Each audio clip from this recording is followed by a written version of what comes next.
Antes de iniciar este podcast, Ana, me gustaría poner en contexto a las personas que nos vayan a ver ahora y luego. Contexto personal. ¿Por qué estamos tú y yo aquí sentadas en este día y en esta mesa? Cuando sale la ley de extranjería en el año 2000, nosotras dos teníamos 8 años. Es decir, que no teníamos ni presente que íbamos a ser abogadas ni que íbamos a estudiar el tema de extranjería. Cuando sale el reglamento del año 2011 tenemos 19 años, ya estamos en la universidad, ya estamos estudiando lo que es el tema de extranjería, estudiando Derecho, más no extranjería, ¿no? A partir del año 2011, en este caso, cuando tenemos 19 años, yo decido emprender hacia los 23 años y tú entras a mi oficina, entras a mi despacho como un aprendiz, tú aprendiendo y yo emprendiendo, ¿no?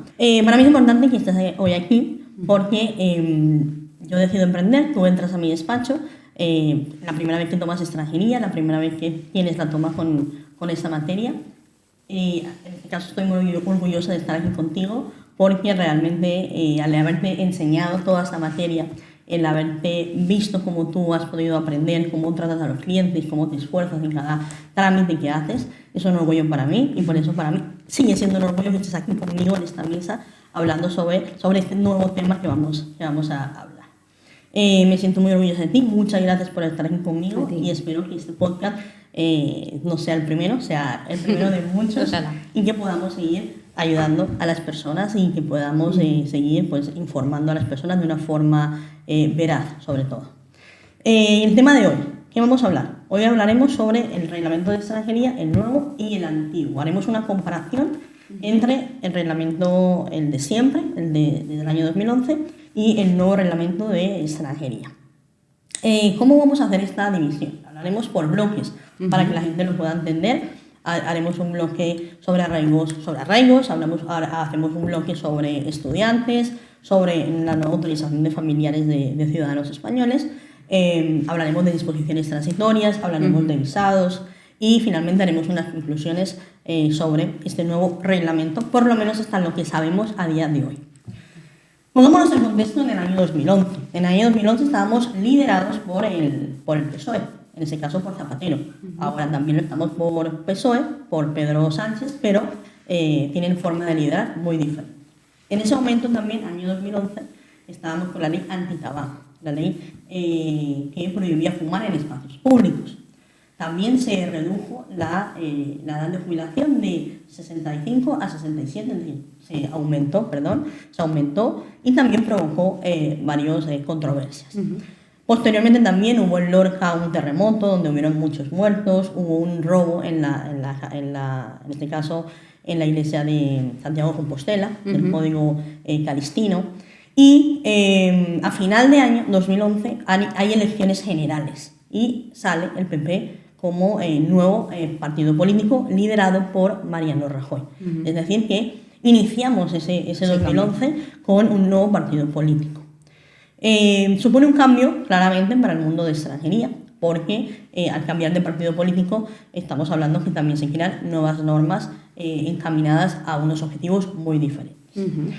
¿Cuál fue el motivo o la motivación del reglamento de extranjería en el año 2011? Sobre todo se estaba hablando mucho de la migración, de los movimientos migratorios.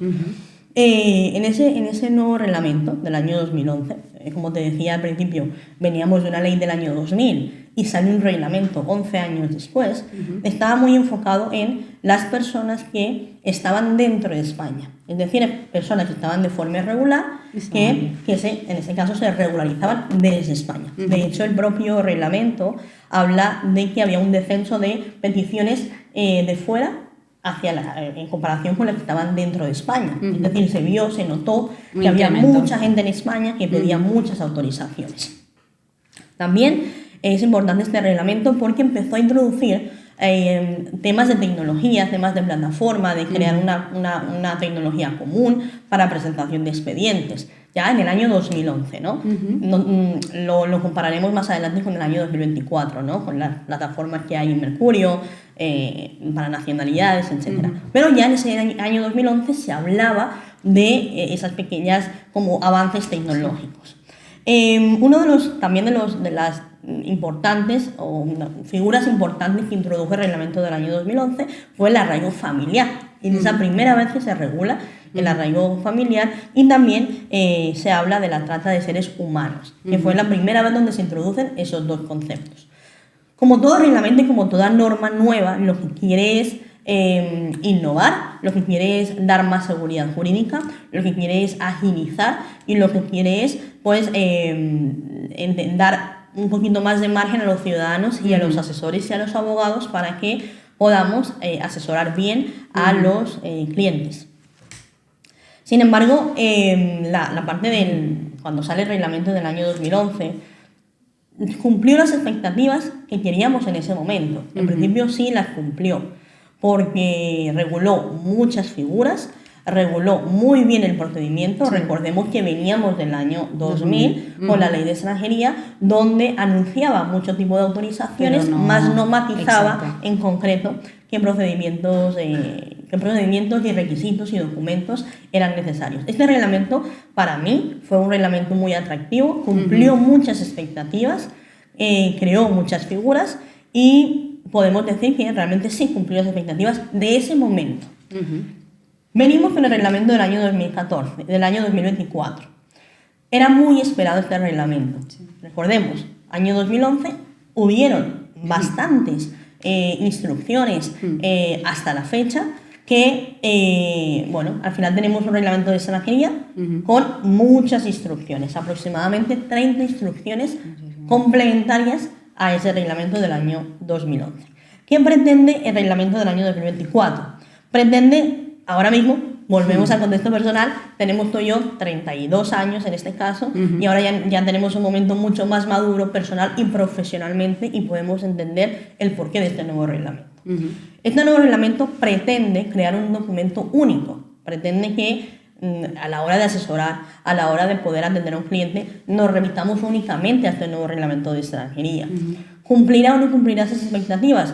No lo vamos a saber, porque ya hay una nota aclaratoria. O sea, el reglamento, en este caso fue publicado en noviembre, y ya hay una nota aclaratoria.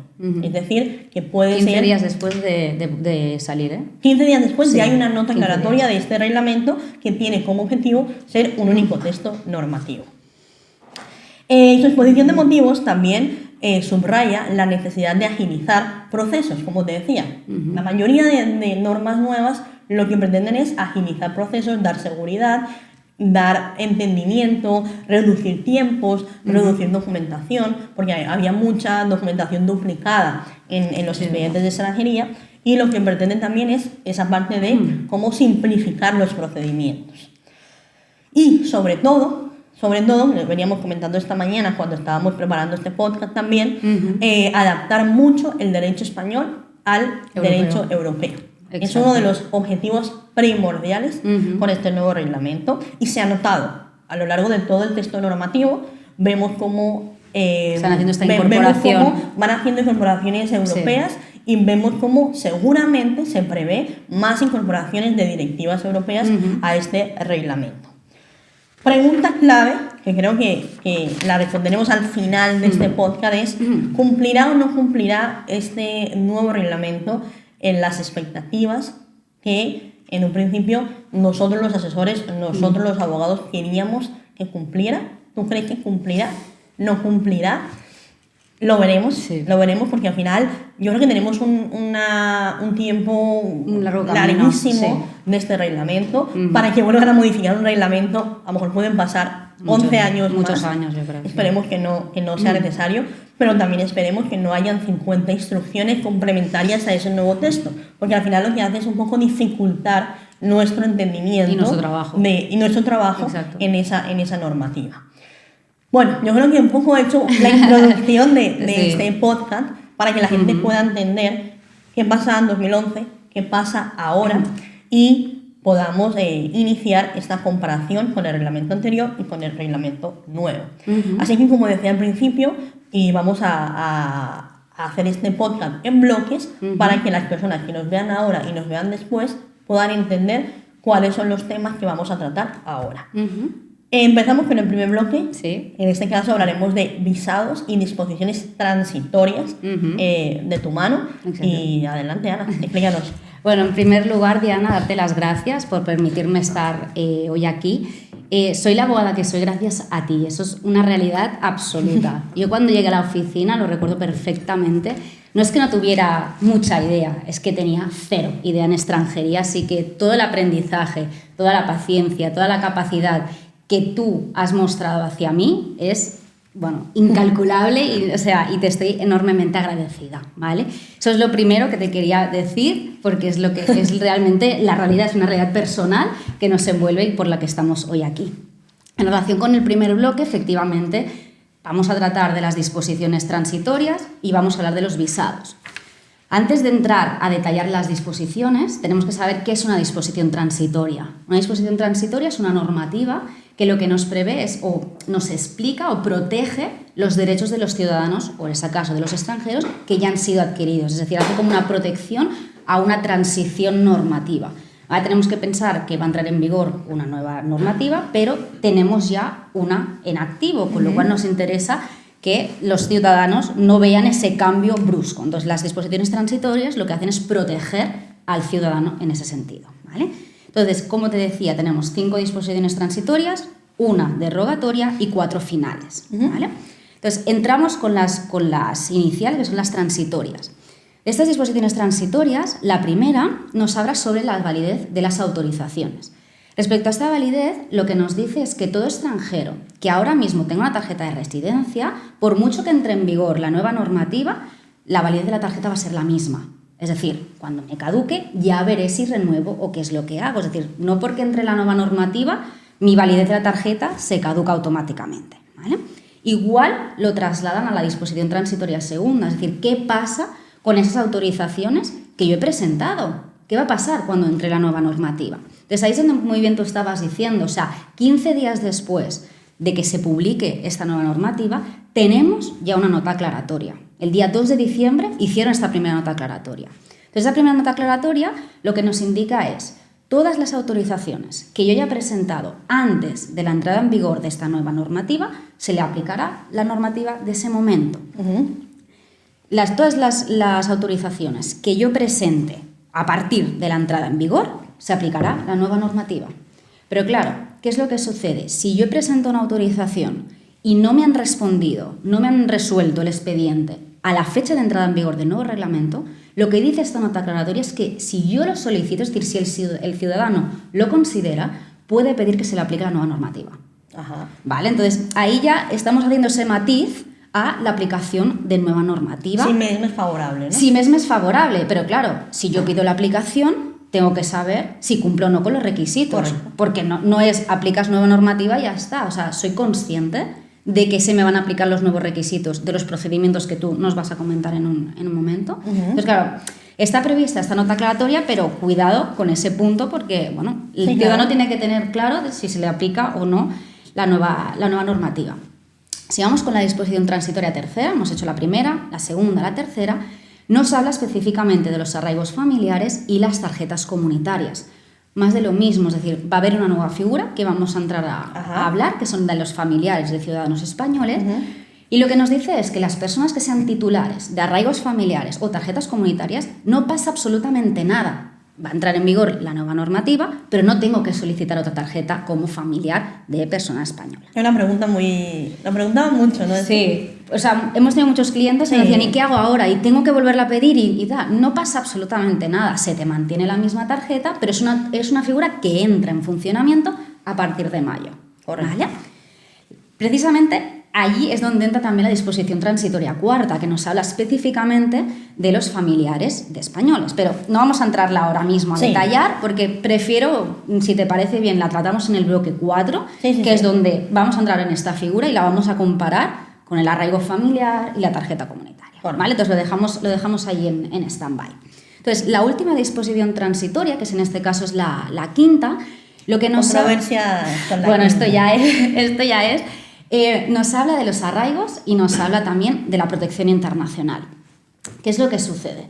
Específicamente nos dice que aquellas personas que se les haya denegado el asilo o bien que tienen, en este caso, una resolución desestimatoria firme, ya sea en fase administrativa o en fase judicial, siempre y cuando demuestren que llevan 6 meses irregulares, pueden pedir una autorización de residencia dentro de los 12 meses siguientes.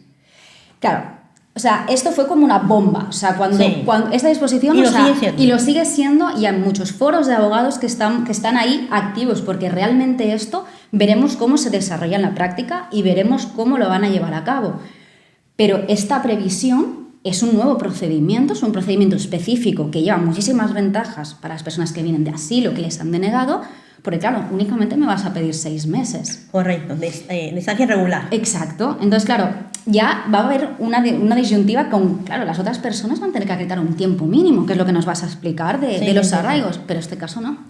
Nos ahorramos ese tiempo. Nos ahorramos ese tiempo. Entonces, bueno, vamos a ver eso cómo va a ser. Si realmente es una cara A y buena o no. O no. O no. Porque realmente, si me permites comentar en este punto, creo que tiene un doble filo esta disposición, porque parece ser muy favorable para aquellas personas que ya tengan la denegatoria, como bien dices, pero ¿qué pasará con aquellas personas que no tengan la denegatoria, o que no le hayan desestimado, o que estén en proceso? Que estén en el aire todavía. En el aire, exacto. Ya lo veremos más adelante, pero creo que va a ser una moneda de doble filo y que va a beneficiar a muchos, pero también va a perjudicar a muchos otros. O sea, yo creo que aquí el punto de conflicto va a ser también en acreditar la desestimación. Correcto. ¿Vale? Porque, claro, desestimación, ¿qué significa? O bien el propio ciudadano hace un escrito diciendo yo no quiero seguir con este procedimiento, o si no hago nada, también es una desestimación. En vez de expresa, es tácita, ¿no? Porque yo no estoy recurriendo, la he sido denegado, ni estoy haciendo nada. Entonces, no sé cómo lo van a enfocar. O sea, no sé cómo lo van a enfocar. Veremos qué pasará con la regulación posterior. Sí. Seguramente habrán notas declaratorias. Muchísimas. Bueno, seguramente aquí van a tener que hacer una instrucción para determinar cómo se va a llevar ese procedimiento. Y ya lo veremos, porque tiene un plazo para ello. Ahora te lo diré. Entonces, como decía, hemos hecho las 5 disposiciones transitorias. Hay una derogatoria, que básicamente lo que nos dice es que la nueva normativa va a dejar completamente obsoleta la normativa que tenemos ahora, ¿sí? Y por último están las disposiciones finales, son 4, pero de forma resumida vienen a traer lo que tú nos estabas diciendo. Es decir, lo que quiere esta nueva normativa es traer el derecho europeo, que haya una coherencia normativa y traer estas disposiciones europeas. ¿Qué es lo que sucede? Que ahora mismo ya se está previendo que dentro de estas disposiciones que los distintos ministerios, dentro de los 6 meses posteriores a que se haga ya oficialmente esta publicación, o sea, es decir, ahora mismo hasta mayo, todos los ministerios tienen la posibilidad de hacer normas complementarias, instrucciones, que es lo que tú decías, y lo que va a pasar, van a haber muchísimas instrucciones. Esperemos que no tantas como... Ojalá que no hayan tantas, pero creo que van a haber, porque hay muchos puntos, ya lo iremos viendo, pero que no acaban de estar bien atados en este nuevo reglamento, ¿vale? Entonces, de este primer apartado hemos hablado de las disposiciones, y ahora entramos en los visados.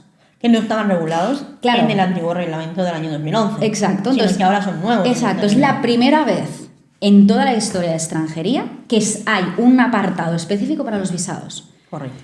No vamos a entrar en hablar de muchos visados, pues sí que hay visados de corta duración, visados de residencia... Que la mayoría estaban en la ley de extranjería. Exacto. En la ley de extranjería 4/2000, pero ahora en el nuevo Exacto. reglamento. Aquí ya está puesta, ¿sí? Entonces, hay 2 que quería traer. Primero es el visado de carácter extraordinario. Este carácter extraordinario básicamente está enfocado para visados específicos, que yo, por ejemplo, si quiero llevar a cabo políticas migratorias, temas de salud, temas de seguridad, puedo pedir este tipo de visados. Vale. Y hay otro que es el visado de búsqueda de empleo. Este visado de búsqueda de empleo te permite estar 12 meses aquí en España para buscar trabajo, y caso de que un empleador, un jefe nos quiera hacer un contrato de trabajo, no hay ningún tipo de problema en solicitar una residencia inicial para trabajar por cuenta ajena o por cuenta propia.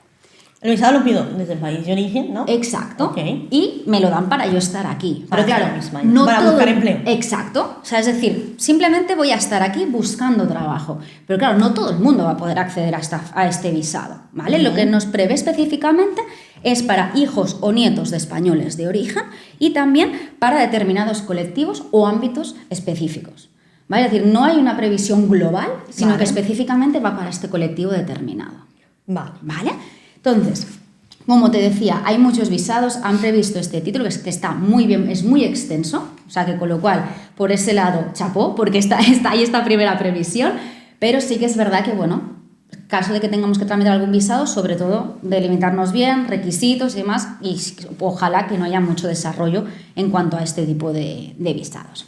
Entonces, ya como conclusión, Diana, de este bloque, y antes de darte paso a ti, hemos hablado de estas disposiciones, ¿sí? Entonces, lo que busca sobre todo es hacer ese cambio, ¿vale? Para el ciudadano hacia una nueva normativa, pero que no haya mucha brusquedad. Entonces, ahí es donde está que se habla de disposiciones transitorias y sobre todo las finales lo que buscan es integrar ese derecho europeo. ¿Vale?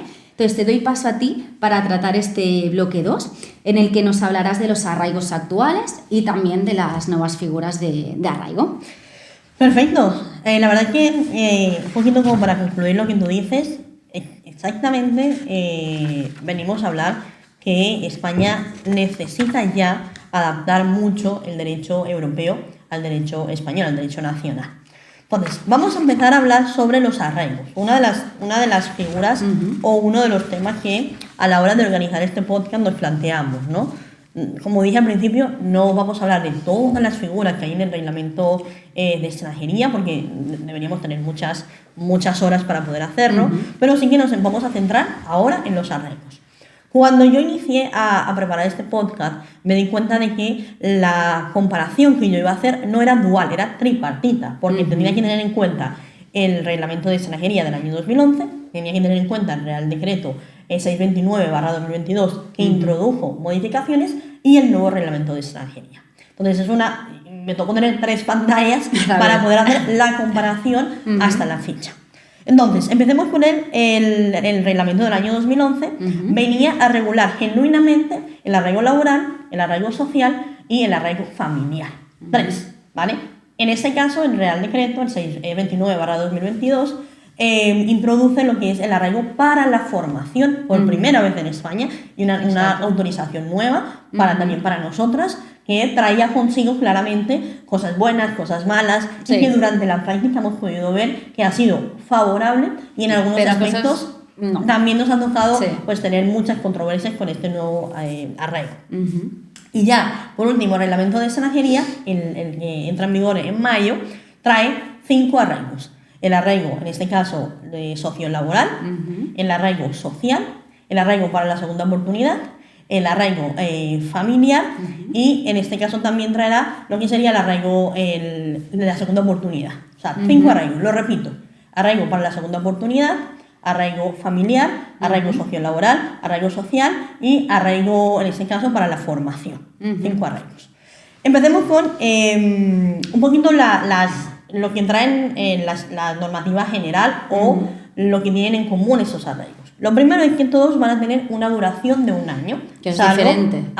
Salvo el arraigo familiar, que tendrá la de 5 años como hasta ahora. Todos van a permitir autorización de trabajo, salvo, otra vez matización, el arraigo para la formación, que va a permitir trabajar hasta 30 horas, cuenta ajena. Y todos tendrán que, en este caso, acreditar una permanencia continua en España de 2 años. Es decir, es una gran ventaja, porque anteriormente en el reglamento de extranjería del año 2011, o sea, el actual, nos pedían 3 años para el arraigo social, por ejemplo. Entonces reducimos de 3 a 2 años. Y pueden ser solicitados todos los arraigos por aquellas personas que no estén bajo el manto de la protección internacional. De nuevo, tenemos aquí la figura de la protección internacional, del asilo. Aquellas personas que estén en asilo no van a poder tramitar ningún tipo de arraigo de los que vamos a comentar en este bloque. Empecemos con el arraigo, en este caso, laboral, el que prevía el reglamento del año 2011. ¿Qué nos decía este reglamento? ¿Qué nos dice el reglamento realmente actual? El arraigo laboral lo pueden pedir aquellas personas, en 2011 lo decía, aquellas personas que llevaran 2 años en España y que pudieran acreditar una relación laboral de mínimo 6 meses acreditada por una resolución judicial o administrativa. Es decir, un ejemplo: una persona que llevaba 2 años en España, que hubiera trabajado para alguien de forma irregular, que lo hubiera denunciado, ya sea por una demanda laboral o una inspección, en este caso una resolución administrativa, y en ese caso podría esta persona pedir un arraigo laboral acreditando esa relación laboral irregular. Este era el genuino, el arraigo laboral que teníamos. Sí, el primero. Exacto. El Real Decreto, el 629/2022, cambia el panorama del arraigo laboral, y hubo un boom, que seguramente tú recordarás, donde aquellas personas que igual llevaran 2 años en España, que acreditaran una relación laboral de mínimo 6 meses de forma legal, ahora de legal, porque Sí. la anterior, No lo estábamos era. diciendo que la anterior era de una forma irregular. Bueno, en este caso nos decía que tenía que ser regular, podían solicitar una autorización por arraigo laboral. Aquí tuvo mucha cabida todas las personas que venían de la protección internacional que pudieron metemos. acreditar una relación laboral cuenta ajena en primera mano de 6 meses mínimo. Es decir, yo presentaba mi autorización de arraigo, yo venía de protección internacional, presentaba un arraigo laboral, demostraba con mi vida laboral que tenía 6 meses cotizados y me daban una autorización de arraigo laboral que me permitía trabajar cuenta ajena y cuenta propia. Luego esto se amplió un poquito más y permitió que aquellas personas que también habían cotizado bajo el régimen de autónomos, es decir, trabajadores independientes, pudieran también aplicar a ese arraigo laboral. Es decir, que lo cambió, lo matizó.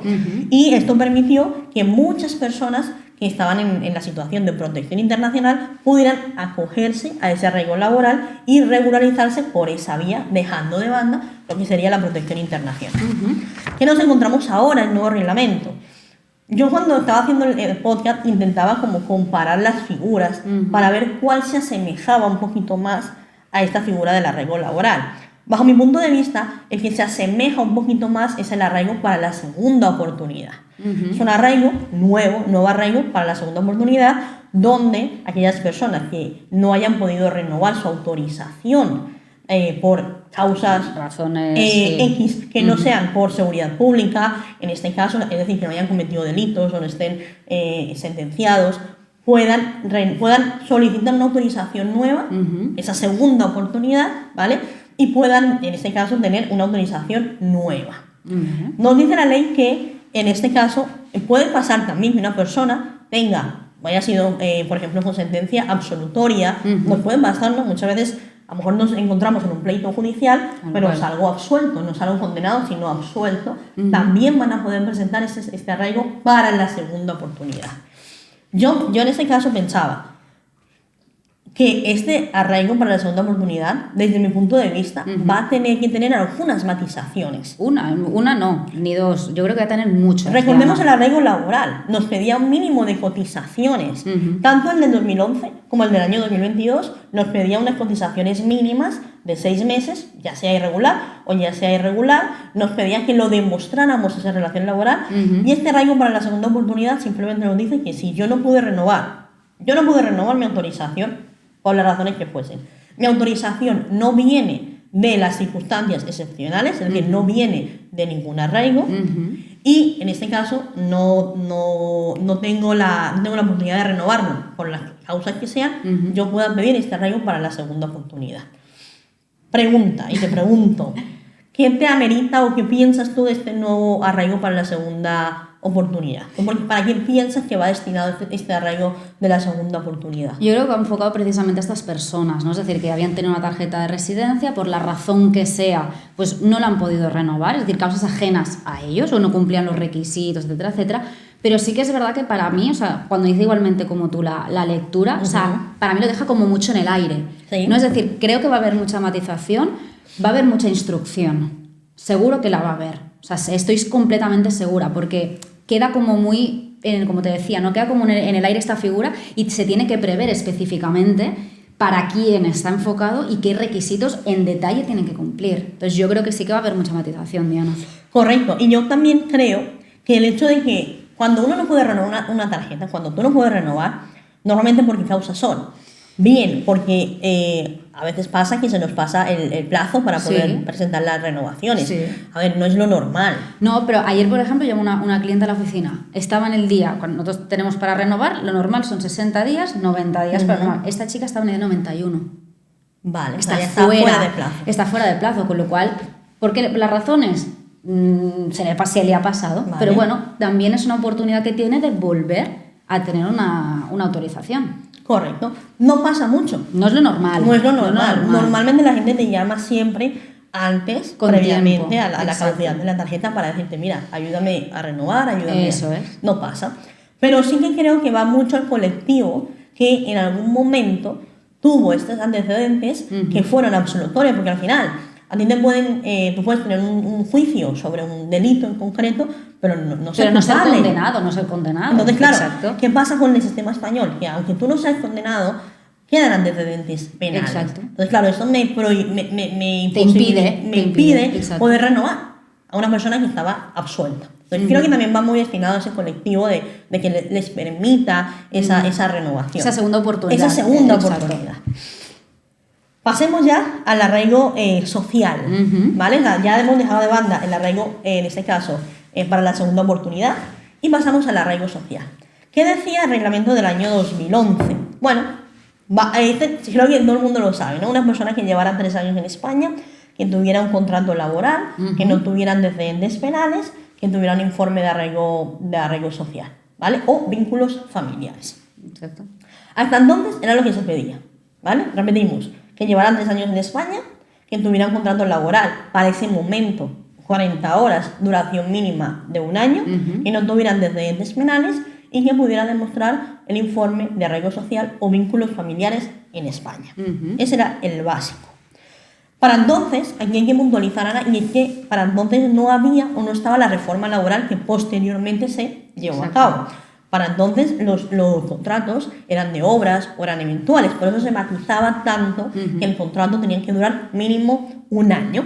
Ahora ya son indefinidos. O sea, no hay esa Entonces, previsión. sí que es verdad que tenemos que poner la cláusula final de que tendrá duración de 1 año, pero ya los contratos per se ya se entiende que son indefinidos y que en principio la persona va a tener una relación mínima de 1 año. Pero igual es importante poner esa última cláusula. Eso es lo que teníamos en 2011. Viene el Real Decreto 629 del año 2022 e introduce algunas matizaciones. Por ejemplo, habla de salario mínimo para la persona que tenga un contrato laboral y también nos habla de que aquellas personas que tengan a cargo menores o personas mayores con discapacidad pudieran presentar no un contrato de 40 horas, sino un contrato de hasta 20 horas. Fue una gran novedad porque en el despacho tuvimos a muchas mujeres que son madres, ya sea solteras o madres con hijos en España, que trabajaban como empleadas del hogar y que simplemente podrían hacer esas 20 horas, ¿no? Creo que aquí lo que se intentaba era la conciliación laboral y conciliación familiar. Y creo que fue una muy buena previsión. De hecho, tuvimos muchos casos en la oficina de mujeres con hijos, sobre todo con hijos, que tenían un contrato laboral de 20 horas y que ese contrato realmente les valía para solicitar esa autorización de arraigo social. Entonces, para mí fue un gran avance. Muy positivo, la verdad. Además, también este Real Decreto ampliaba y hablaba de que se podían presentar 2 contratos. El anterior también lo preveía, pero vamos a ver la diferencia. En el año 2011 nos decía que podíamos presentar 2 contratos en el sector agrario o bien en el mismo sector. Es decir, por ejemplo, si yo trabajaba de camarera, podía presentar 2 contratos, camarera 20 y 20 o camarera 10 y 20, mínimo 30 horas, ¿vale? En el Real Decreto del 2022 nos indica que igual en el sector agrario o también, en este caso, en un sector, pero de distinta ocupación. Ya podíamos mezclar 2 trabajos. Entonces, también fue favorable porque había gente que a lo mejor entre semana no tenía 2 contratos de lo mismo. Correcto. Sino que, entre semana trabajaba de una cosa, en este caso, por ejemplo, empleada del hogar, y a lo mejor el fin de semana era camarero o camarera. Entonces, le permitió tener esa mezcla de contratos y también solicitar lo que sería un arraigo social. Ojo, siempre con el salario mínimo interprofesional, que eso es un tema que también aún se prevé. ¿Qué nos dice el nuevo reglamento con el arraigo en este caso? ¿O cuál es el que, para mi punto de vista, se equipara a lo que sería el arraigo social? En este caso, para mí, el que se equipara es el arraigo sociolaboral, ¿vale? El arraigo sociolaboral establece, de nuevo, ya hemos dicho que baja a 2 años y no a 3 años, lo que sería la estancia de una persona para poder solicitar este arraigo sociolaboral. Se puede aportar un contrato o varios contratos. O sea, volvemos al mismo panorama. Aporto uno o aporto varios contratos. Este uno tiene que tener un cómputo global de hasta 20 horas. Es decir, que también ya lo mantienen ese mínimo de 20 horas, cosa que anteriormente no se preveía. Y también nos habla de que pueden ser trabajos, ya habla de trabajos, exactamente te lo voy a decir, de naturaleza estacional o vinculados a actividades productivas de temporada. Ya no habla del sector agrario, cambia esa nomenclatura y nos habla de trabajos estacionales, que de hecho hace muy poco salió también una nota de prensa de trabajos estacionales que también la estuve leyendo. Ya se deroga lo que sería el sector agrario. En este caso, presento mi contrato, mínimo 20 horas, salario mínimo interprofesional, y ya puedo acceder a lo que sería un arraigo sociolaboral. ¿Dónde queda el informe, en este caso, de arraigo social? Pues en principio no se prevé para este tipo de autorizaciones, no se prevé para el arraigo sociolaboral. Aquella persona que esté en España, que lleve 2 años, que tenga una oferta laboral, va a poder acceder a este tipo de arraigos. Como novedad, tenemos el arraigo social, desde el punto de vista de extranjería, o al que yo le equiparo, en este caso, el arraigo social, o en este caso, en el reglamento de extranjería, es nuevo. ¿Por qué para mí es nuevo? Porque cambia el panorama. Cuando hablábamos en 2011 de que el arraigo social eran 3 años, un contrato de trabajo, el informe de arraigo, no tener antecedentes, etc., en este caso ya no habla de contratos. Eso se va al arraigo sociolaboral. El arraigo social habla de vínculos en España. Ejemplo, yo soy una persona que lleva 2 años en España, tengo vínculos familiares con personas que tienen residencia en España, que pueden acreditar mi sostenimiento familiar, y gracias a ellos puedo obtener una autorización de residencia. Todos los familiares. El otro día me preguntaba una clienta, mi primo, no, tu primo no. Cónyuges, padre, madre o hijo, o parejas registradas. No es que yo tenga un primo y entonces mi primo, que es familia mía, tiene residencia, no.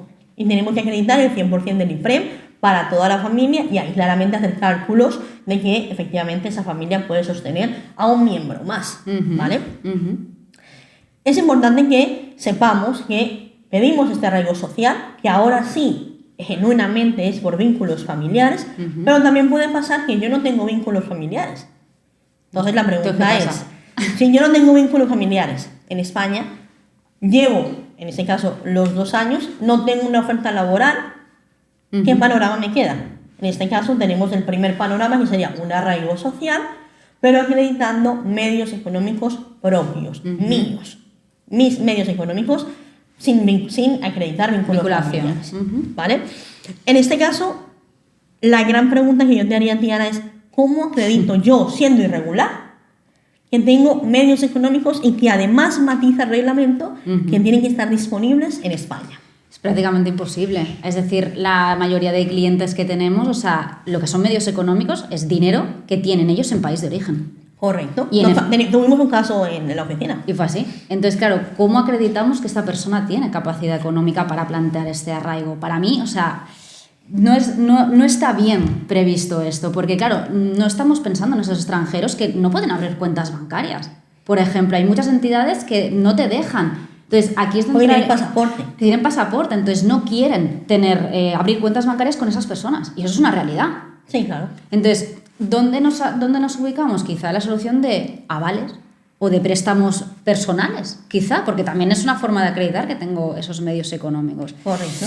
Yo creo que no han tenido muy en cuenta esta situación, porque la mayoría de los extranjeros, ¿dónde tienen el dinero?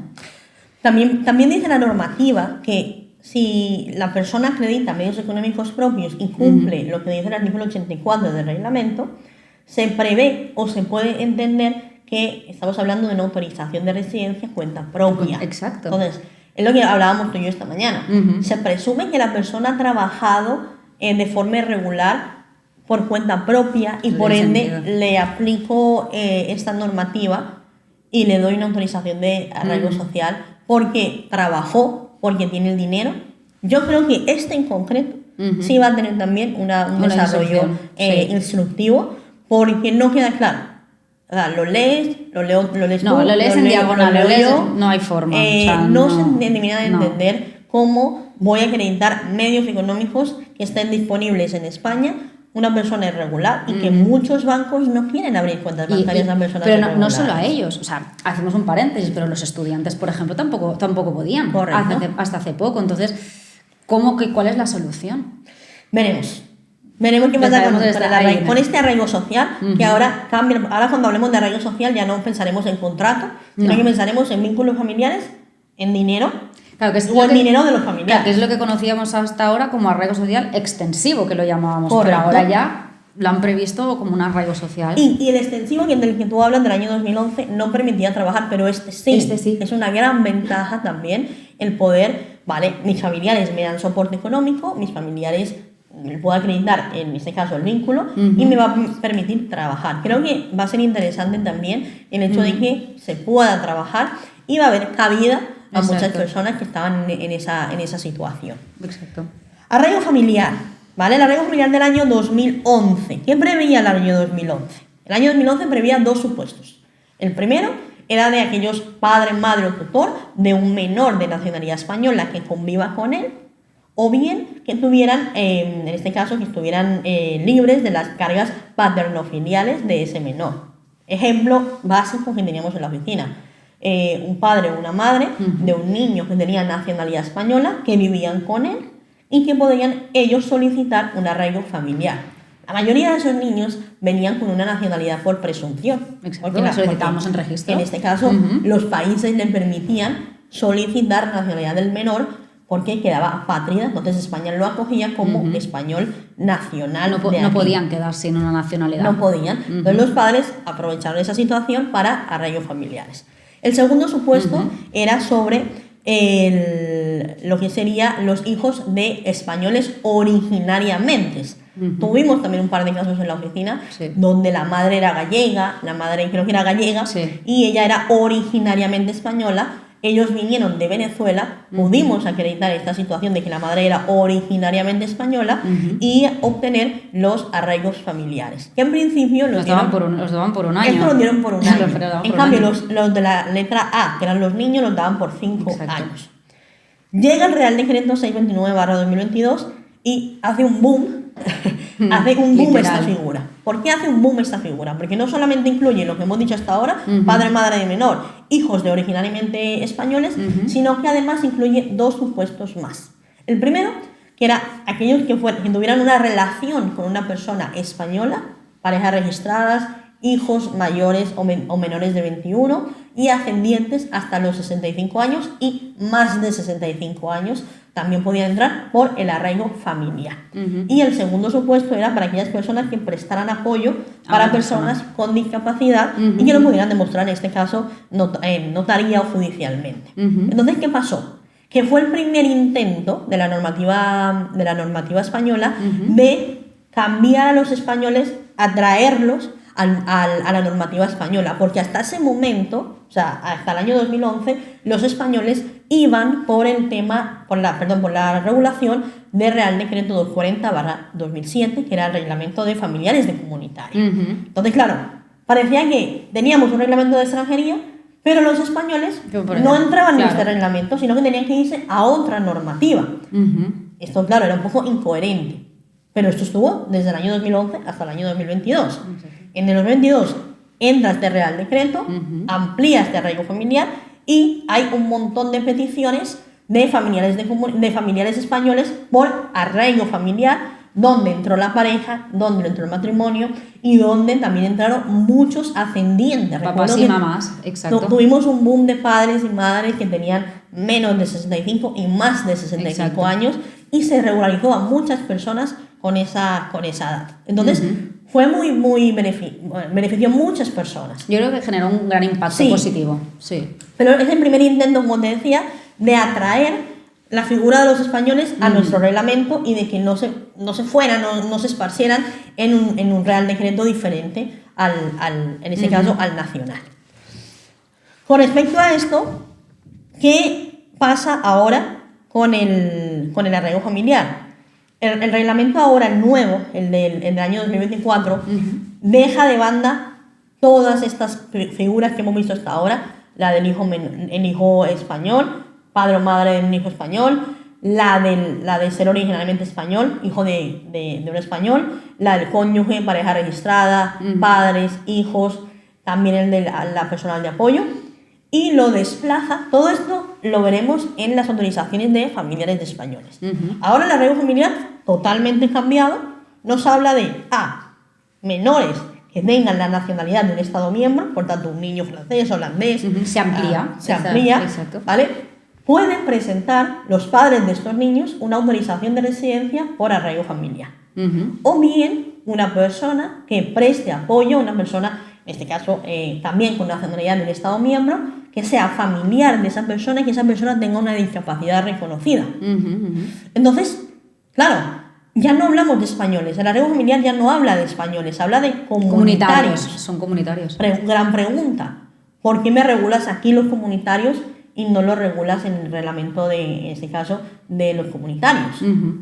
Esta figura del arraigo familiar, ¿tú crees que va a tener mucha entrada? ¿Tú crees que realmente se va a utilizar esa figura del arraigo familiar por estos niños o por este apoyo a personas con discapacidad? Yo lo que creo es que han hecho tanta limitación, o sea, porque antes es lo que tú decías, ¿no? Había una previsión y los supuestos ahí todos los encajábamos. Y hemos tenido infinidad de clientes que han tirado por ese arraigo. Entonces, ahora mismo, si me estás limitando los supuestos, cuidado, porque no todo el mundo va a poder entrar. Entonces, yo no creo que haya muchos clientes que se van a poder acoger a esta figura.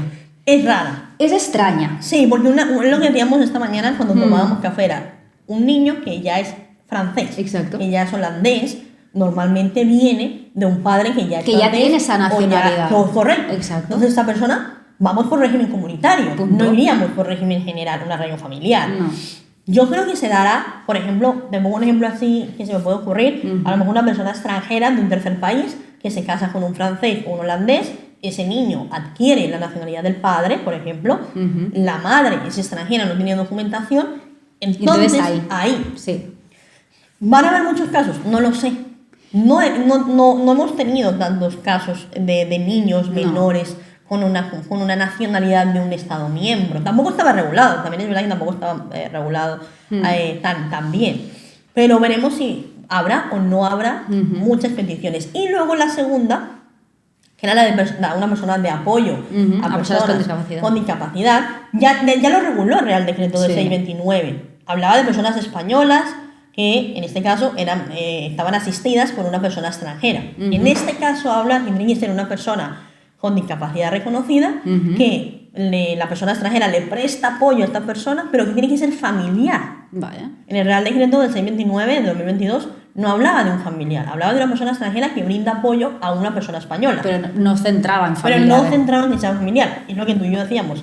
Si la persona ya es francesa y es holandesa, y si es familiar, lo normal es que esa persona ya fuera también holandesa o francesa. Veremos qué casos o en qué casos se podrá aplicar esta figura. La del 2022, te puedo decir que no se utilizó mucho, porque claro, tendríamos que declarar la discapacidad de una persona. Sí. Tenemos que hacer un procedimiento judicial y luego ya meternos en la parte de extranjería. Exacto. Y lo hemos hecho, ¿eh? Y lo hemos hecho. Pero claro, ¿qué pasará con esta nueva figura de personas extranjeras que posteriormente tengan una nacionalidad de un Estado miembro y luego que tengan un familiar que les apoye con discapacidad y que lo tengan a cargo? Complicado. Yo la veo bastante compleja. Si la desarrollan un poquito más, veremos cómo la podemos tratar y cómo se va a tratar. Por último, el arraigo para la formación, que continúa igual, hay grandes rasgos, es muy parecido, pero tiene dos importantes matizaciones que me encantaría dejar claro hoy, y es que el arraigo para la formación, primero, se prevé en el 2022, o sea, en el año 2011 ni se pensaba. No existía. No existía, porque ya estaba previsto los estudiantes, ¿no? Entonces no existía. En el 2022 se introduce esta nueva figura bajándolo a 2, o sea, es la primera introducción de intentemos bajar el tiempo a 2 y no a 3 años como el arraigo social. Lo pensamos para que hay este tipo de personas que quieren estudiar, que quieren formarse, les vamos a dar una autorización de 1 año para que puedan estudiar y cuando terminen la formación puedan acceder al mundo laboral español. Nos encontramos en ese momento con muchas casuísticas.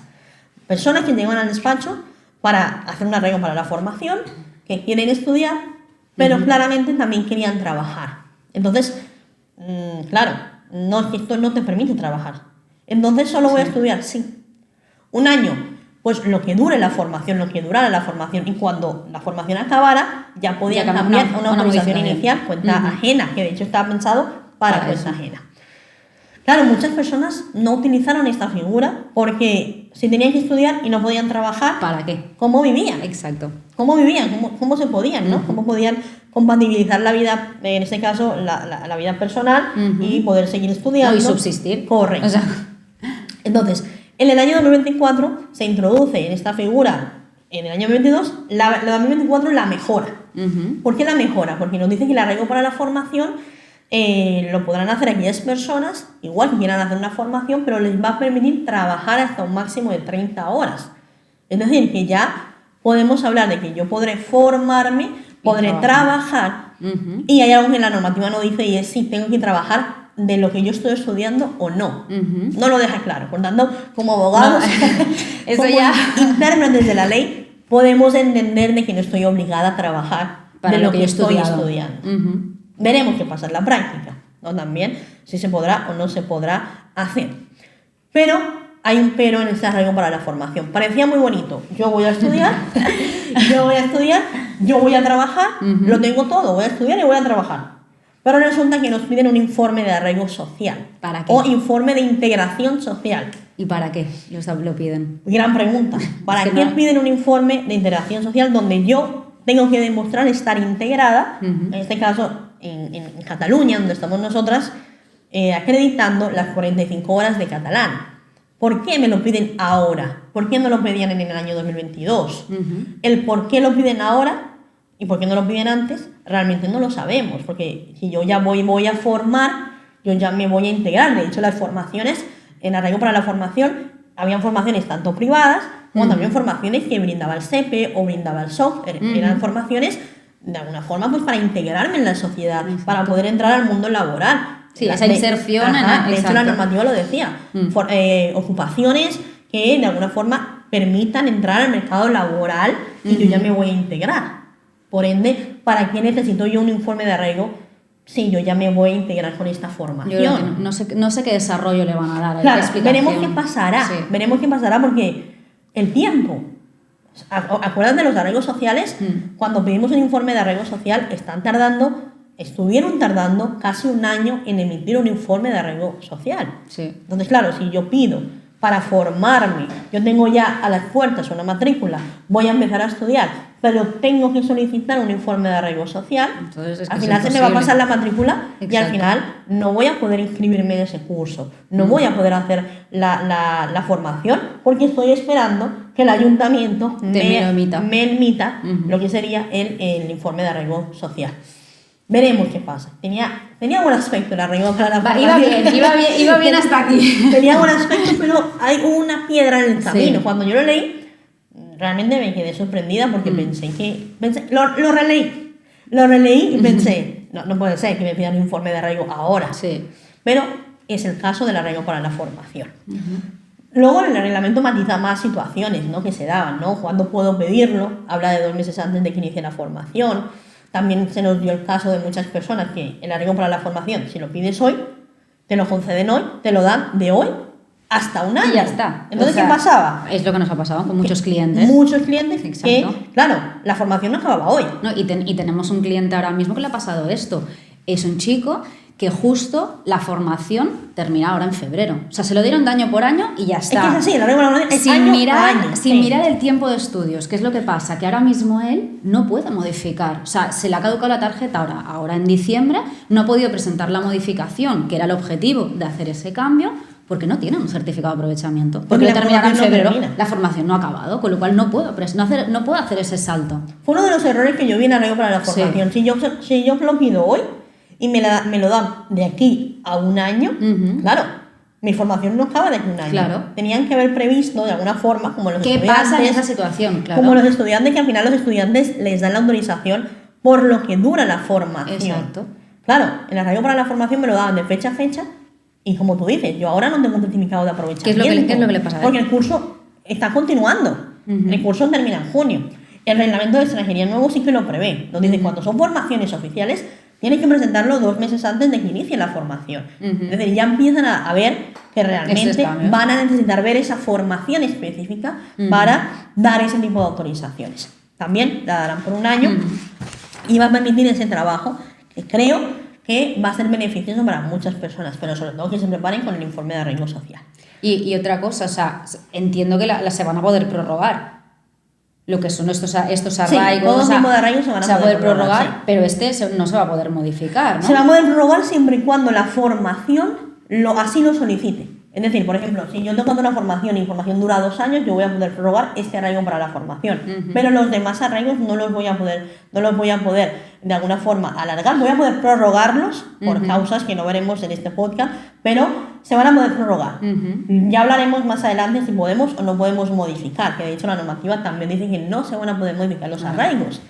Nosotras, en nuestro entendimiento, creemos que vamos a ir por una autorización inicial, cuenta ajena propia, sin pasar por esta modificación. Pero en el caso del arraigo para la formación vamos a poder presentar esa prórroga siempre y cuando el curso así lo solicite. Creo que hemos visto bastantes arraigos, hemos visto bastantes temas de arraigos y hemos hecho una panorámica de arraigos nuevos, arraigos antiguos y arraigos introducidos como en parches. Ahora vamos a hablar del bloque 2 y vamos a hablar sobre estudiantes, que creo que ha sido una de las ramas más cambiantes en el tema de extranjería. Más inestables. Más movidas, más inestables, más cambios, más instrucciones, y que tú has visto casi todo el panorama desde que empezó hasta ahora, y creo que tú eres la persona indicada para hablar de estudiantes. Pues efectivamente, igual que los arraigos, lo que es la estancia por estudios, o sea, ha tenido unos cambios desde 2011 hasta ahora, inimaginables, y ha habido muchísimos. Entonces, ¿qué es lo que sucede? Con esta nueva figura, que se hará, lo primero que se ha de destacar es que cambia el nombre. Es decir, pasa de estancia por estudios a estancia de larga duración por estudios. Entenderemos el porqué, pero a nivel de nomenclatura ya está cambiando, ¿vale? Sí que es verdad que lo que busca esta nueva regulación en temas de estudiantes es sobre todo atraer el talento, atraerlo y retenerlo, ¿vale? Es decir, hay muchas personas capacitadas fuera de España y lo que quiere aquí el gobierno es tenerlas aquí porque es un potencial brutal. Entonces, básicamente el motivo principal de hacer esta nueva regulación mejor en temas de estudiantes, uno de ellos es esto. Evidentemente también lo que quieren es facilitar la incorporación al mercado laboral, es decir, lo que estamos buscando es que ese estudiante, no como antes, que tenía que esperar muchos años, que ahora lo veremos, para poder entrar en el mercado laboral, sino que ahora lo que está buscando es facilitar esa incorporación también. Entonces, básicamente lo que hace es favorecer esos estudiantes y también prevé nuevas figuras, como por ejemplo estudios especializados en temas sanitarios. Que muy necesaria. Hay un capítulo específicamente para esto, porque personas que querían hacer el MIR, etcétera, ¿qué es lo que pasa? Estaban un poco como en el aire. Pues esta nueva normativa prevé específicamente este tipo de estudios, ¿vale? Entonces, los cambios que he querido traer en el día de hoy para que lo podamos ver, sobre todo están enfocados a estudios superiores, es decir, estamos hablando de másters, universidades, etcétera, etcétera. Entonces, el primer cambio que tenemos es respecto a dónde tramitar estas solicitudes. Con el reglamento de 2011 sí que es verdad que nos permitía evidentemente hacerlo desde aquí, pero había muchísimas limitaciones. O sea, era una carrera de obstáculos tramitar una estancia por estudios desde España. Vino lo que es la instrucción de la Secretaría de Estado de Migraciones del 2023, hizo un muy importante matiz y lo que nos dio la posibilidad es de no vamos a limitar tanto que las personas puedan tramitar las estancias desde aquí. ¿Por qué? Porque lo que queremos es que tengamos expedientes directamente desde España. Pero ¿qué es lo que pasaba? Que el 90% de los estudiantes que querían venir aquí tramitaban visados. Entonces, claro, ahí es donde fue que vino ese cambio. Pero ¿qué es lo que sucede? Evidentemente con la normativa en 2024, la que ya han publicado, que ahora en 2025 ya entra en funcionamiento, la nueva, esto ya no hay disputa. Es decir, puedo hacerlo desde aquí o puedo hacerlo desde fuera. Pero hay una cosa muy importante, Diana, y es en cuanto a cuándo lo tramito. ¿Sí? Es decir, antes te decían que yo puedo tramitar estas estancias por estudios con una antelación suficiente. Pero claro, ¿antelación suficiente? Claro, nos encontramos en casos en que la persona venía con 6 meses, casi con 6 meses previos al inicio de la formación. Exacto, porque antelación suficiente, nadie me puede decir que 6 meses no es antelación suficiente. Correcto. Pero claro, ahora mismo la nueva normativa lo que te dice es que es 2 meses antes de iniciar o bien la formación o de mi situación legal. Es decir, yo ahora mismo, pues, a día de hoy puedo presentar una estancia por estudios llevando aquí 50, el día tope es el día 59 de 90. Pero aquí lo que me está diciendo me lo está reduciendo el plazo. Correcto. Con lo cual lo tendría que hacer dentro del primer mes. De estancia legal en España si lo hago desde España. Si lo hago desde aquí. Si no, 2 mesecitos antes lo tramito desde el consulado. Pero ya está limitando el tiempo. ¿Vale? Era importante y era necesario también, porque nos pasó en la oficina que hay gente que venía con mucha antelación. Demasiada. Y realmente 8 meses pues no era necesario estar en España para iniciar una carrera o un máster 8 meses después. ¿Y qué hacíamos? La persona se quedaba ahí así, esperando a que respondiera a extranjería. Era desmesurado. Correcto. Era desmesurado. Entonces, el cambio lo han hecho también por eso, y también lo que han hecho es, sobre todo, delimitar el plazo de resolución de esos expedientes. Por ley tienen siempre 3 meses para resolver, pero en este tipo de expedientes, sí o sí, lo limitan en este caso a 2. Claro, y también es coherente, ¿no? Porque si O sea, me estás tiene pidiendo sentido. me estás pidiendo un tiempo límite casi para presentar la autorización, Exacto. también tienes que darme una respuesta rápida. Exacto. Pero ¿qué pasa? Si en 2 meses no me dices nada, se puede entender que está desestimado. Evidentemente, se puede entender. Eso en la práctica sabemos que no funciona así, pero se puede entender, ¿vale? Con lo cual, primer punto sobre todo es cuándo y dónde solicitamos estas solicitudes, ¿vale? Pero otra cosa que también quería traer es el tema de la duración, ¿vale? Cuando nosotros hemos tramitado estancias por estudios, siempre se ha hecho, bueno, por el tiempo de estudios, que era 1 año. Al año siguiente prorrogábamos y ya íbamos haciendo. Pero ahora con la nueva normativa lo que nos dice es que te voy a dar la estancia por estudios por el tiempo de tus estudios. Es decir, si son 2 años, 2. Si son 3, 3. Lo que dure. Vale. Pero gran avance también. Estamos bien. Sí, está bien. No tengo que estar cada año prorrogando, cada año. Porque era para el estudiante, era un quebradero de cabeza. Era pesado. Sí. Pero claro, echa la ley, echa la trampa, porque aquí ¿qué es lo que va a pasar? Que estos estudiantes cada año van a tener que demostrar que cumplen con los mismos requisitos de la estancia inicial. Y aparte van a tener que presentar una matrícula, es decir, del nuevo curso. Yo entiendo que lo que van a hacer es dejar el expediente abierto, concedido de estancia por estudios, para que yo pueda ir anexando la documentación año tras año para decir, bueno, yo sigo cumpliendo con los requisitos iniciales de una estancia por estudios. Claro, la problemática vendrá cuando lo pida de país de origen. Entonces, ¿cómo lo hacemos? Porque no hay un expediente abierto en España. Exacto. A mí me dan el visado en Colombia, digamos, me lo estampan en el pasaporte, pero no hay una resolución como tal. Exacto. No hay un expediente abierto en la plataforma. Yo lo que entiendo es que o bien lo metemos por Red Sara, por la plataforma general y a instancia de él, o que haga una aportación directamente en extranjería. Pero será voluntaria. Será voluntaria. Debe hacerlo el estudiante. Es importante que lo sepan, porque muchos estudiantes pueden pasar el tiempo año tras año y a lo mejor no aportan ninguna matrícula. No es, me dan la estancia por 3 años y me olvido. Correcto. No es así, año tras año tengo que ir presentando la matrícula, se llame medios económicos, se llame seguro médico, porque tengo que cumplir con esos requisitos. Correcto. Si yo no lo demuestro, ¿cómo van a saber que estoy cumpliendo? La oficina extranjera nos puede pedir nos puede requerir, incluso nos puede decirnos algo.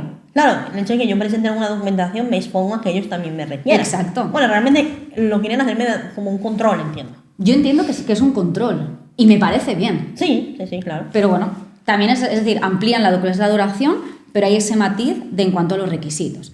Igual también han hecho una previsión que yo creo que está muy bien, y es qué pasa con las estancias por estudios que son presenciales, y algunos clientes nos decían, bueno, pues también puede ser online.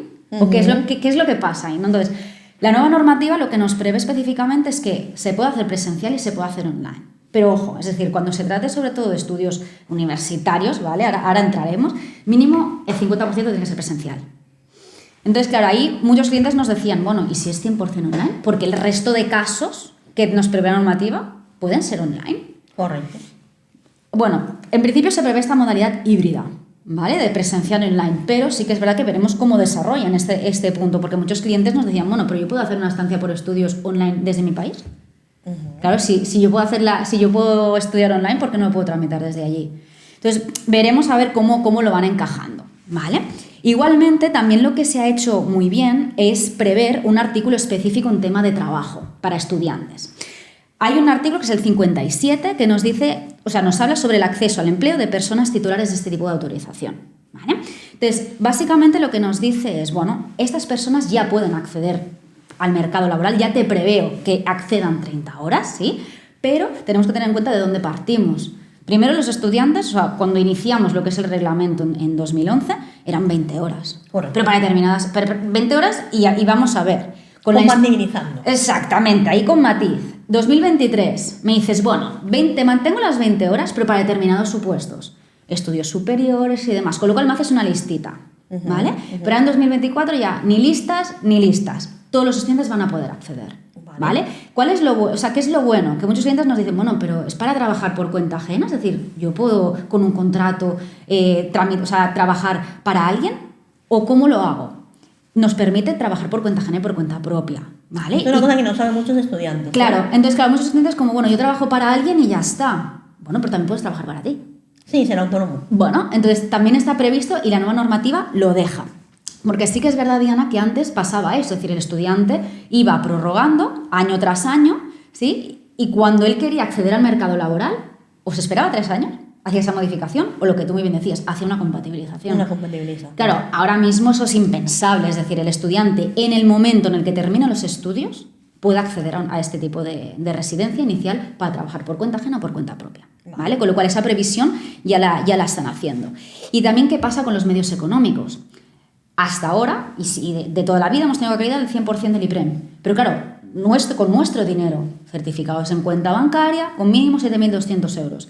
¿Qué es lo que sucede? Que ahora mismo ya se prevé que familiares, personas, que tengamos un aval, etcétera, etcétera, podamos presentar nuestros medios económicos por esa vía. Antes, tú y yo, ¿cuántos expedientes de estudiantes era? Bueno, la tía quiere ayudar al estudiante, espérate, una nota, o hacemos un acta notarial, hacen una declaración. O sea, ahora ya se prevé que otras personas puedan sustentar o sufragar los gastos inherentes a la estancia de estas personas, ¿vale?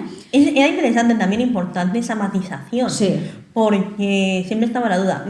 Tengo una tía en España, o tengo un familiar en España que me va a ayudar, o tengo un amigo que me va a ayudar. O sí, claro, si no eran familiares, ¿qué? ¿Cómo lo hacíamos? Siempre estaba esa puntualización de se puede, no se puede, son medios económicos, no. Es importante también, y creo que ahí acertó mucho el reglamento de extranjería. Yo creo que lo ha hecho muy bien, porque antes era como una caja abierta de, bueno, demuéstrame los medios. Demuéstramelos. Tú te apañarás, pero ahora mismo si ya me estás delimitando los supuestos, mejor. Correcto. ¿Vale? Entonces, igualmente, ya que entramos con los familiares, claro, ¿qué pasa con los familiares? ¿Vale? Gran pregunta. La pregunta del millón. No ¿Qué pasa? La respuesta es no. ¿Vale? En este caso, el artículo 57 nos dice los familiares de estudiantes no pueden trabajar. Se rumoreaba mucho. Sí. Se rumoreaba mucho el cambio de que los familiares pudieran, así como dice la normativa, que los familiares tienen los mismos derechos que el titular de estancia por estudios. Se rumoreaba mucho y se pedía mucho, era una petición popular, que los familiares pudieran trabajar. Pues la respuesta es no, y aparte lo pone. O sea, quiere decir, lo hemos visto esta mañana, Diana, sí que está, efectivamente no pueden trabajar y no lo pueden hacer. Pero sí que es verdad que lo que hace la nueva normativa es facilitar para que vengan. ¿Vale?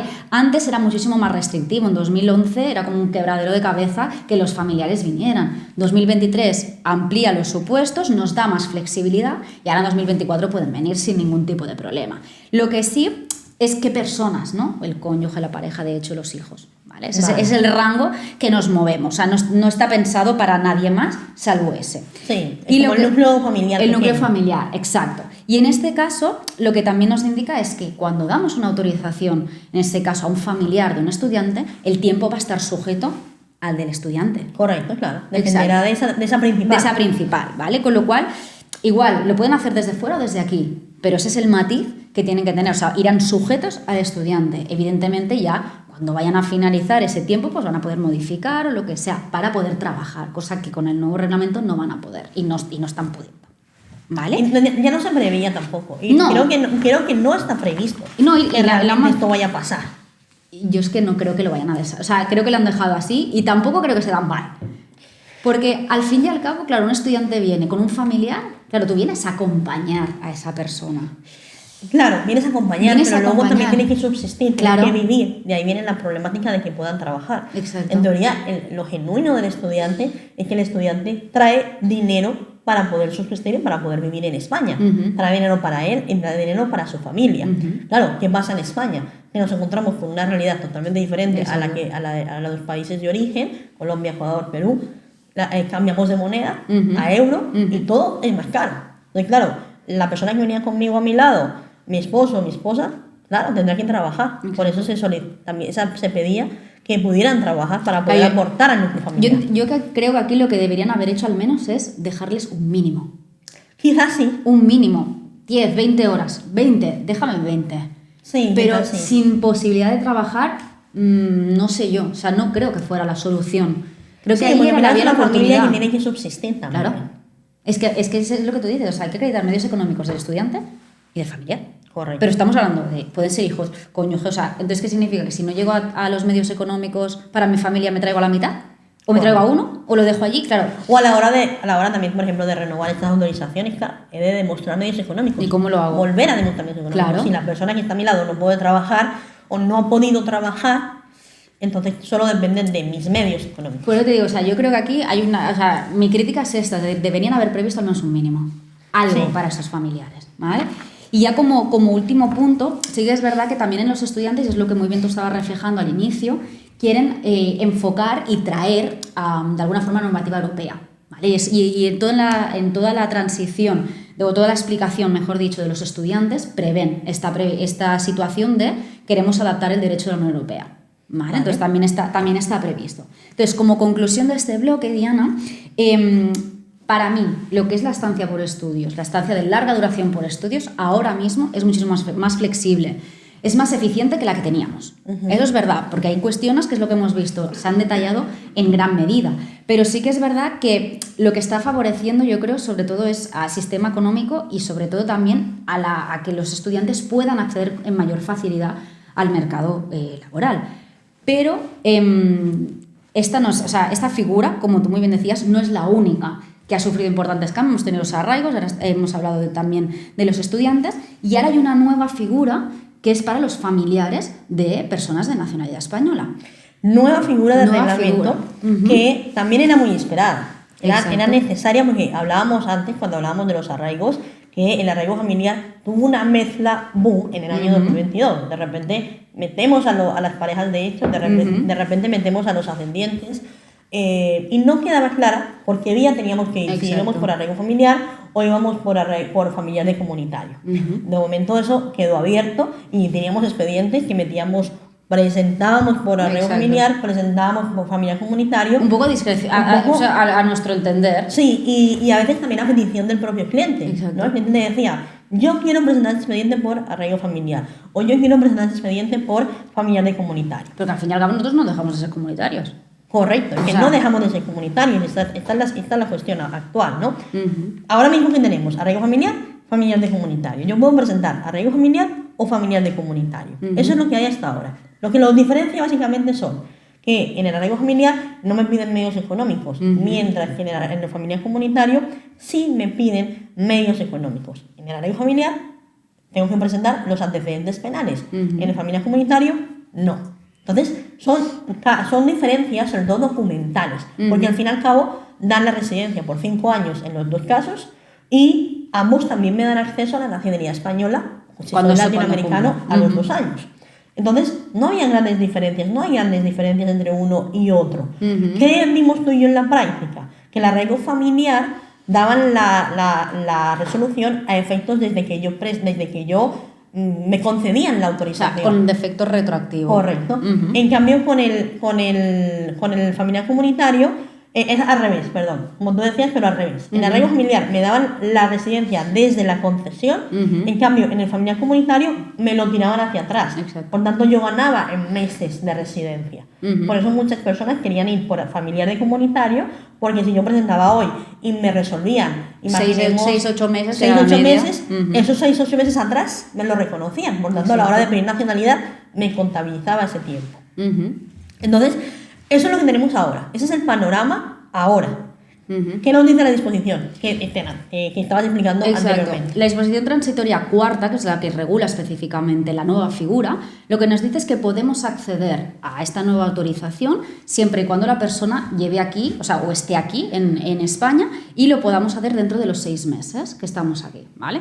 ¿Qué tipo de colectivo? O sea, ¿para quién está enfocado esto? Pues para hijos, para cónyuges, parejas registradas o no registradas que demuestren un año de convivencia. También está enfocado para menores de 26 años o mayores a cargo y ascendientes también, ¿sí? Pero ¿qué es lo que pasa, Dina? Cuando yo leí esta disposición pensé, ¿y después de los 6 meses? ¿Qué pasa? Porque claro, me estás diciendo que yo tengo que tramitar esa autorización dentro de los 6 meses a que la persona esté aquí. Es decir, viene mi hijo, lo tramito y dentro de los 6 meses, ¿vale? Pero ¿y si viene después de los 6 meses, qué pasa? No vas a poder hacerlo. No vas a poder hacerlo. Ahora lo que pretenden con esta nueva figura es, ahora sí, equiparar la reagrupación familiar con la autorización de familiar de ciudadano español. Esto quiere decir que yo, desde aquí, si yo soy española, quiero traer a mi hijo, o a mi hija, o a mi padre, o a mi madre, o incluso a mi cónyuge, voy a tener que iniciar el expediente desde España, presentar el expediente desde España, y una vez ya me sea concedida la autorización, la persona en su país de origen solicitar el visado, en este caso, de familiar de español. Es decir, nos ponemos en un terreno ya de reagrupación familiar que para mí es más favorable, desde el punto de vista procedimental. ¿Por qué? Porque anteriormente, ¿qué teníamos? Yo, por ejemplo, yo tenía un familiar, yo soy española, quería traer a mi padre o a mi madre, o dependiendo, a cónyuges o hijos de país de origen, ellos allá tenían que tramitar un visado de familiar comunitario que les podían conceder o no. Si les concedían, genial, entraban a España y entonces aquí solicitar una autorización de residencia, arraigo familiar o familiar de comunitario, que le podían denegar. Exacto. Que a mí me concedieran el visado en país de origen, no quiere decir que Y nos, aquí. y nos llegamos a pelear en Correcto. extranjería. ¿Tú te acuerdas al principio cuando íbamos presencialmente allí? Sí, claro. Tuvimos un chico que le habían tramitado el visado y llegamos a la oficina de extranjería y la propia funcionaria nos dijo que nos iban a denegar y que no lo íbamos a hacer y que no lo íbamos a conseguir. Con este nuevo reglamento, ¿qué pretende? Que yo ya tenga concedido el visado, por tanto la persona entra directamente a España y la persona directamente va a toma de huellas, porque ya tiene la autorización concedida. Entonces, me parece mejor, me parece Yo creo que va a ser más ágil. Sí, porque y mejor. En cambio la reagrupación familiar normal de personas extranjeras es así. O sea, yo pedía desde aquí la autorización, me la concedían y mi familiar ahí en su país de origen iba al consulado, pedía su visado, entraba y iba a toma de huellas. Esto es lo que va a pasar ahora con los españoles. Si yo quiero traer a alguien de fuera, pido el visado, pido desde aquí la autorización y ellos allá tramitarán el visado. Me parece mucho mejor a nivel procedimental, más seguridad en lo que pretende el reglamento y nos va a permitir también, pues, saber qué personas sí o sí van a entrar. Porque es lo que decíamos, si yo entraba con un visado, no me aseguraban que aquí me iban a dar el arraigo familiar o el familiar de comunitario, me lo podían denegar. Entonces la persona entraba en una situación de irregularidad. Esto ya no va a pasar, porque ya vengo con un visado aprobado, ya voy directamente a toma de huellas y voy a hacer regular desde el momento en que yo piso España. Para mí es mucho más atractivo. Entonces, con respecto a qué más tenemos de problemáticas con esta autorización, otra de las problemáticas que vemos es el tema de la edad de los padres, ¿no? De los ascendientes. En el arraigo familiar hablábamos de que se permitía que los padres tuvieran más de 65 y menos de 65 años. Si era menos, acreditar que estaban a cargo, y si era más, no era necesario. El familiar comunitario no habla de edades, simplemente habla de estar a cargo o no. Entonces, este nuevo reglamento parece ser, y lo que tú y yo hablábamos, que por doctrina y por opiniones pretende superar o, en este caso, aumentar la edad de los padres hasta los 80 años. Claro, yo tengo que acreditar que mi padre o mi madre tienen más de 80 años, que en este caso lo puedo traer sin demostrar que está a cargo, pero cuando son menos de 80 años, he de demostrar que está a cargo.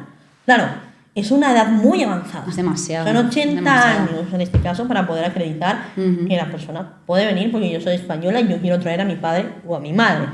Creo que hay un poco de injusticia en este caso porque la reagrupación familiar normal habla de 65 años, claro, y no de 80. ¿Y por qué no lo mantienen? O sea, quiero decir, para mí 80 es excesivo. Correcto. Y aparte que no está. No está, no está previsto en el reglamento. O sea, no está puesto en ningún sitio 80 años. O sea, yo creo y decir 80 años obedece más a una cuestión de que se sobreentiende. Correcto. Que a partir de los 80 todo el mundo está a cargo y no hay necesidad de acreditarlo. Creo es mi opinión. Pero deberían haberlo equiparado a la reagrupación familiar realmente, ¿no? Y aquí estamos en ese punto de armonizar, en ese punto de que las figuras queden dentro del reglamento. Creo que deberían haberlo hecho como la reagrupación familiar y haber delimitado también una edad específica.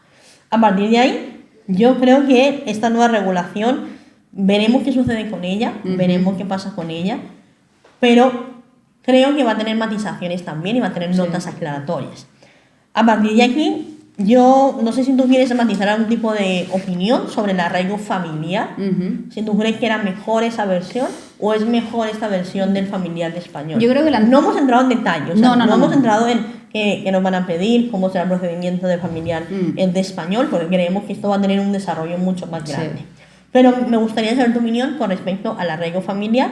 Si crees que falló, si crees que realmente se podía haber jugado mucho más, o si crees que realmente era necesaria la regulación de una nueva figura como la que Yo creo que tenemos ahora. falló. El arraigo familiar falló porque al principio, o sea, teníamos muy claro, ¿no? Que supuestos, la teníamos muy bien encaminados, pero lo que tú muy bien decías, llegó un punto en que esto se dilató. Entonces, al incrementar los supuestos, las posibilidades de encajar esta figura, creo que se desmadró.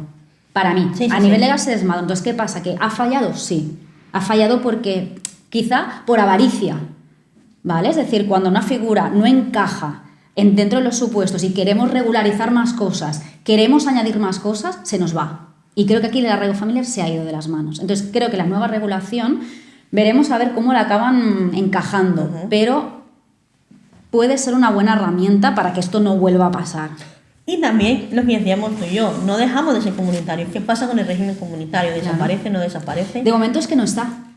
No, de momento está, no, o sea, porque como, no dejamos de ser comunitarios, claro, por mucho que seamos españoles, sí que hay una figura exacta, que claramente entendemos que tenemos que ir por esa figura, pero familiar de comunitario, seguimos siendo comunitarios. Lo seguimos españoles siendo. y comunitarios. Eso no lo dice expresamente que está prohibido ir por esa figura. Veremos qué pasa si realmente hay una nota aclaratoria que diga que expresamente no podemos ir por esa figura. Veremos, a ver. Yo creo que hasta ahora hemos hecho un repaso muy general del reglamento de extranjería, el nuevo, el antiguo y algunas modificaciones que hemos tenido durante todos estos años. Ha sido un repaso general, ha sido un repaso creo que bastante sustantivo, que seguramente tiene muchas matizaciones y muchas opiniones, pero bueno, creo que hasta aquí hemos podido hacer lo que entendemos hasta ahora. Porque Exacto. luego veremos qué pasa en estos meses hacia adelante, ¿no, Ana? Yo creo que aquí lo primero que te voy a hacer es una invitación. ¿Sí? Porque creo que nos faltan horas para hablar y para desarrollar más en profundidad todos los arraigos, todas las nuevas figuras y todo el reglamento. Entonces, yo te voy a hacer una invitación desde aquí y es que dentro de démosle 6 meses, es decir, para noviembre o así hacer un nuevo podcast. Que hablemos de lo que es el desarrollo, cómo se está llevando a cabo esa nueva normativa, casos prácticos, traer las instrucciones, traer las notas aclaratorias. Si las hay. Esperemos que pocas, pero seguro que alguna habrá. Entonces, yo si te parece bien, antes de entrar en las conclusiones y ver efectivamente qué es lo que hemos hablado y con qué nos tenemos que quedar, yo te invito a que nos veamos dentro de unos mesecitos. Vale, ¿sí? perfecto. Vale. Entonces, antes de hablar de futuro, como te digo, primero hacemos unas conclusiones de lo que hemos hablado hoy. Entonces, básicamente, para mí, la nueva normativa va a llevar muchos cambios, un impacto muy positivo en toda la política migratoria y básicamente lo hemos visto en los arraigos, las estancias. Lo hemos visto en la nueva figura también de los familiares de arraigo familiar. Entonces, yo lo que creo básicamente es que va a mejorar la tramitación de todos los procedimientos, va a agilizar lo que tú muy bien decías, ¿no? Según qué trámites, vamos a ver que vamos a ir más rápido que lo que vamos ahora. Y creo que el hecho de que se unifiquen muchos criterios en muchas autorizaciones va a permitir agilizar según qué trámites. Pero hay otra cuestión y es lo que se está hablando también en muchos foros, ¿no? Es decir, las administraciones públicas van a ser capaces de tramitar el volumen que va a haber de estas solicitudes. Porque claro, piensa que habrá muchas autorizaciones que vamos a poder tramitar antes de tiempo y me tienes que dar respuesta en 2 meses, lo que estábamos viendo con los estudiantes. Entonces, veremos si son capaces de abordar esta nueva normativa y el impacto que va a suponer también para ellos. Espero que para muchos extranjeros y clientes no les afecte, pero puede llegar a pasar, ¿vale? Pero independientemente de esto, como te decía, va a haber un impacto positivo. Es decir, estoy convencida de que la nueva normativa va a suponer muchísimos cambios positivos para muchas personas. Porque básicamente es un reglamento que es mucho más inclusivo. Si te das cuenta, Correcto. Lo que está favoreciendo es recortamos tiempo de acceso en los arraigos, dejamos que nos metamos antes en procedimientos para obtener autorizaciones de residencia, con lo cual estamos ya pensando en esos extranjeros que llevan mucho tiempo aquí en situación irregular. Entonces, yo creo que lo que se ha hecho con esta nueva normativa es favorecer la política migratoria que tenemos. Entonces, sí o sí, creo que es más moderna en algunas cosas, es mucho más flexible, pero veremos cómo lo que es los ministerios desarrollan. Es lo que decíamos, van a hacer normas complementarias, van a hacer aclaraciones, pero veremos si hacen muchas o pocas.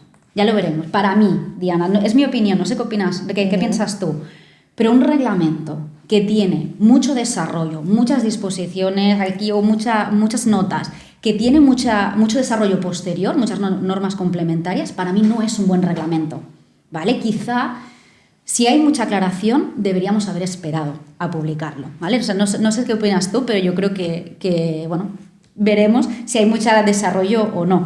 Así que yo voy a cerrar el podcast con la misma pregunta que has hecho tú al principio. Es si cumplirá el nuevo reglamento con las expectativas que plantea. Yo espero y deseo que sí, pero creo que esta pregunta la vamos a contestar en el nuevo podcast que me has prometido que lo vamos a hacer. Sí, lo veremos. Tenemos pendiente muchas cosas que ver aún. Tenemos un congreso en Almería, en abril, donde también vamos a estar, si todo va bien, donde tendremos información de primera mano de jefes de extranjería, de expertos también en extranjería. Y bueno, ahí estaremos y estaremos informando sobre las nuevas, de alguna forma, las nuevas instrucciones que podamos tener. Muchísimas gracias, Ana, por estar aquí conmigo y por haber compartido este espacio, y esperemos que las personas que vean este podcast entiendan, y si no entienden, que nos contacten, que nos puedan contactar y que nos puedan escribir por interno a nuestras redes sociales. Muchísimas gracias, Ana. Gracias a ti.